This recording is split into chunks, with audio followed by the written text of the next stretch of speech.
Min Zetwadut of Samarkand had left behind him a prolific work of travel encounters and stories from distant lands, exotic places and cities with names long forgotten in the Metal Age. The people described in these tales are so strange in the way they look, talk and behave, that one would have thought they come from someplace out of this world. That would be an obvious observation by a careful reader of Min Zetwadut's books. But being a careful reader in the Metal Age is a rare thing.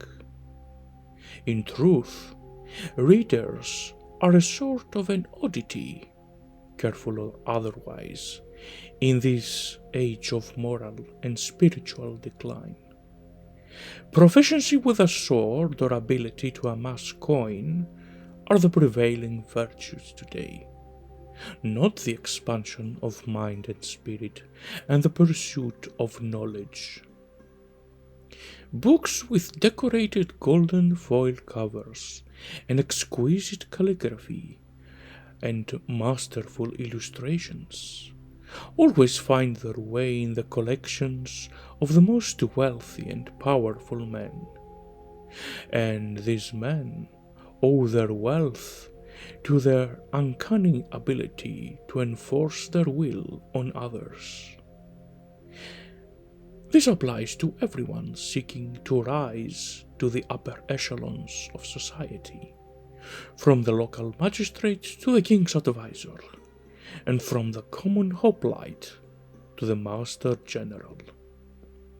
What differs is the method and the application of violence. Some prefer the close and personal approach. Others hire muscle to do their dirty work on their behalf. Jukwa Khaled just experienced some of that pain in his own shop, the Emporium of Eclectic Writings. He purports that his is the best bookshop in all Gandhar, but then all bookshop keepers claim that. The truth is that the Emporium of Eclectic Writings owes most of its sales to not so eclectic items. Behind an impressive display of a dozen or so beautifully decorated books are tall shelves of thousands of copies of military training manuals, boring ecclesiastic texts, cooking and alchemical recipes, and works of fictional literature. This last category occupied 2/3 of Jukwa Khaled's merchandise. Of course, by fictional literature, one actually refers to compilations of explicit erotic stories with very few words but with many tantalizing illustrations. And the main reason of their abundance is that they are commissioned by the city's brothels and opium dens proprietors, as each one contains full-page advertisements of their fine establishments. But let's not digress further, and focus, rather, on the impending misery of Jukwa Khaled. The times of his misfortune apparently began a few moments earlier, in this lovely spring morning, when an angry brute hired by one of the aforementioned noble proprietors used his sharp serpentine blade to detach Khaled's ear from his head. The cut was amazingly fast and clean, but that didn't make it any less painful. What was equally amazing was how quickly this encounter had escalated. The orcish brute just entered the bookshop, approached the bench and asked, Are you the owner? Upon the affirmative answer, he proceeded with his creative handiwork. No warnings, no explanations. Poor Khaled screamed in agony, trying to stop the blood gushing from his open wound. "You mother of a whore! Why did you do that?" But poor Khaled knew very well why. He had been warned that he would be paid a visit by a gentleman of this sort, unless he took care of his increasing debts to the Rose Nectar, the company that owned almost every brothel in the province. Then again, the Rose Nectar owned almost every business in the province. Hence, it was colloquially referred to simply as the company. The orcish brute grabbed Khaled by the neck. "Such a filthy tongue! Perhaps I should have cut it instead." "Oh, no, no, have mercy!" "Slimy maggot, the company did you the honor of making you a business partner, expecting a return of their investment." "But I sell! "Yes, and you get your big, fat cut," said the brute slowly, sadistically emphasizing the cut. Khaled gasped to reply as the pain flooded his mind. "I keep only 3 in 10 guilds. Only 3. "You find this too little?" "Well..."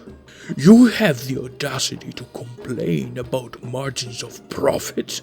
The company has allowed you to line your pockets, selling their fine merchandise, and you whine like an insolent dog." But I deposit the full amount of the company's share every month." "Oh no, my little friend. Your payments are short." Khaled tried his best righteous protestation voice.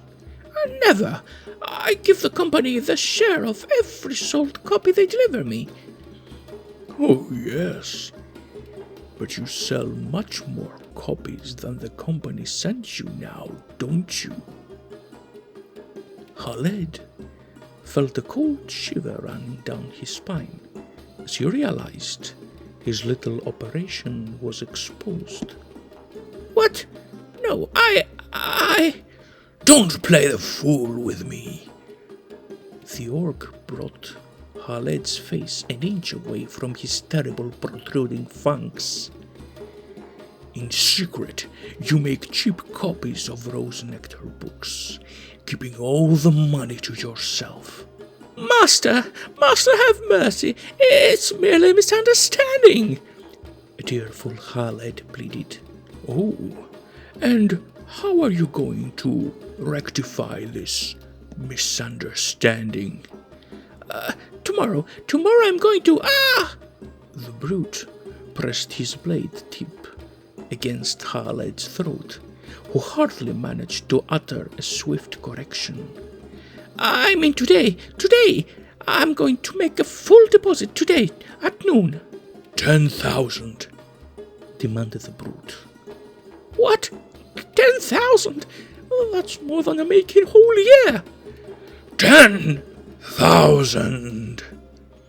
boomed the orc, grazing Khaled's face with his thick spittle.